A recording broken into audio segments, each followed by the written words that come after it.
Dear friends, will Congress pass legislation soon? After President Biden's State of the Union speech, many Americans are now hoping that congressional lawmakers will approve further relief, specifically for seniors and retirees. This could mean a change in how the next cost of living adjustment is calculated. My dear friends, please do me a favor and watch until the end of this video. Also, tomorrow I will be announcing several winners for the Walmart gift card giveaway. If you would like to enter these weekly giveaway friends, please make sure that you click and like several of my videos, and then comment below the keyword of each video that you watch. The more videos that you comment on, friends, the greater your chances of winning these giveaways. In the sense of where we're at as the leading economy in the Western world with the lowest inflation rate of any Western economy. Obviously, we're going to hear about that tonight in the President's State of the Union. But it obviously has to be, there has to be more said by our president. I admit that when it comes to what the people are feeling, despite the economy being so well for them. And it's a question of whether people are going to be voting with their heads or their wallets or their guts, to be frank. And I think it's going to be up to this president to talk about everything that we've done, which has been a tremendous amount, and that is going to be the foundation upon which we're not going to be asking people to reward the president, but I think it's clear that you can trust the president to do the right thing going forward. And I think that's the message that we're going to hear, especially based on what this administration and last Congress have done. Now, also, Mr. Chairman, as I did in September, let me begin my remarks by commending you for offering a budget resolution and working to get us back on track. I'm particularly thankful that we're doing this early in the year and attempting to adhere to a more regular timeline. So thank you for your efforts to restore the norms of congressional budgeting, which will improve the budget process overall. We certainly don't want to repeat a fiscal year 24 spending, which we will pass nearly 6 months late. These types of delays, as you know well, create uncertainty, which leads to more inefficiency and spending waste. Now, I also want to again thank you, Mr. Chairman, for your work on the Bipartisan Fiscal Commission and for including this in the budget resolution. I do believe that a commission would be able to put out a bipartisan product that can both increase revenues and carefully control spending growth to improve our fiscal outlook. I'm still very hopeful that we can get this important legislation past this Congress. That being said, this budget resolution, though, is unfortunately not a bipartisan proposal. You know that, Mr. Chairman. And I have many of the same concerns with the details of this resolution that I expressed last year. While we made progress in ensuring that fiscal year 25 budget complies with the Fiscal Responsibility Act, the steep cuts down the line are very concerning. So, Mr. Chairman, realizing that I'm under a time constraint, please know that I'm hopeful that in the future we can put forth a budget resolution with a more bipartisan input that better realizes the need for revenues and less reliant on spending cuts alone. I yield back. I thank the gentleman from California. I want to especially thank him for his leadership on the Bipartisan Fiscal Commission. Ultimately, that long-term unfunded liability is only going to be solved when both parties get together and find consensus solutions. Again, thanks for your leadership, Jimmy. The issue of retirement security in the United States has become increasingly pressing, with many Americans facing financial insecurity as they approach retirement age. Senator Bernie Sanders has highlighted this crisis in a recent new report, which reveals that a significant portion of American households are at risk of experiencing a decline in their living standards after retirement.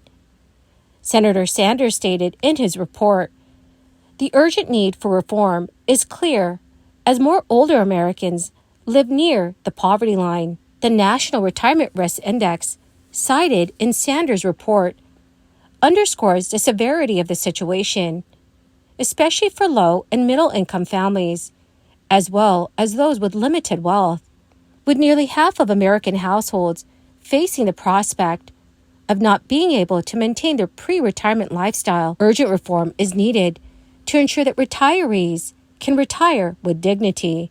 According to Bernie Sanders, After a lifetime of hard work, Americans deserve to retire with dignity. Key challenges highlighted in Senator Sanders' report include the lack of retirement savings among older Americans, with only a minority having retirement accounts. Additionally, the reliance on Social Security as a primary source of income underscores the need for measures to bolster this program and increase benefits for retirees. Senator Sanders also said, in response to this crisis, lawmakers have proposed legislative solutions aimed at strengthening Social Security, expanding access to retirement savings accounts, and providing additional support for low and middle-income families. However, President Biden's recent State of the Union address did not delve deeply into the issue of retirement security, focusing instead on other pressing challenges facing the nation. So while Biden expressed a commitment to protecting and strengthening Social Security, he provided few details on how his administration plans to address the looming insolvency of entitlement programs. Overall, the issue of retirement security remains a critical concern for policymakers and lawmakers, requiring comprehensive reforms to ensure that all Americans can retire with financial stability. In recent years, the COLA has seen significant fluctuations, reflecting shifts in inflation rates. For instance, 2023 witnessed an unprecedented 8.7% increase due to soaring inflation from 2021 to 2022. However, as inflation has cooled off, the COLA for 2024 is at 3.2%. So while this adjustment may seem very modest, it has substantial implications for retirees. Retirees who often rely on fixed incomes from sources like Social Security face a brunt of rising living costs. The inability of benefits to keep pace with inflation can create a disparity between expenses and income, potentially jeopardizing financial stability. The history of Social Security benefit adjustments underscores the importance of the current automatic COLA system. Before the 1970s, Congress had to enact legislation for each benefit increase, which was often reactive and lagged behind inflation spikes. The adoption of automatic adjustments, tied to the CPIW in 1975, brought stability and predictability to benefit increases. Concerns persist about the adequacy of COLA adjustments. The discrepancy between benefits and the true cost of living has prompted calls for reform in the COLA calculation method. Advocates and policymakers advocate for switching to the Consumer Price Index for the elderly, an experimental index tailored to the spending patterns for older Americans. They argue that the CPIE provides a more accurate reflection of retirees' expenses and then would result in fairer COLA adjustments.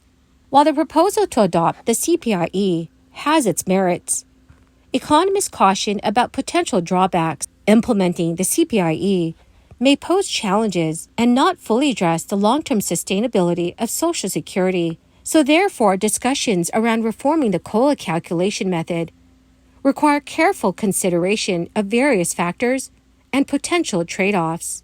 Well, my magnificent and most marvelous friends, that is the end of my daily stimulus update video for today. My dear friends, tomorrow I will be announcing several winners for the Walmart gift card giveaway. If you would like to enter these weekly giveaway, friends, please make sure that you click and like several of my videos and then comment below the keyword of each video that you watch.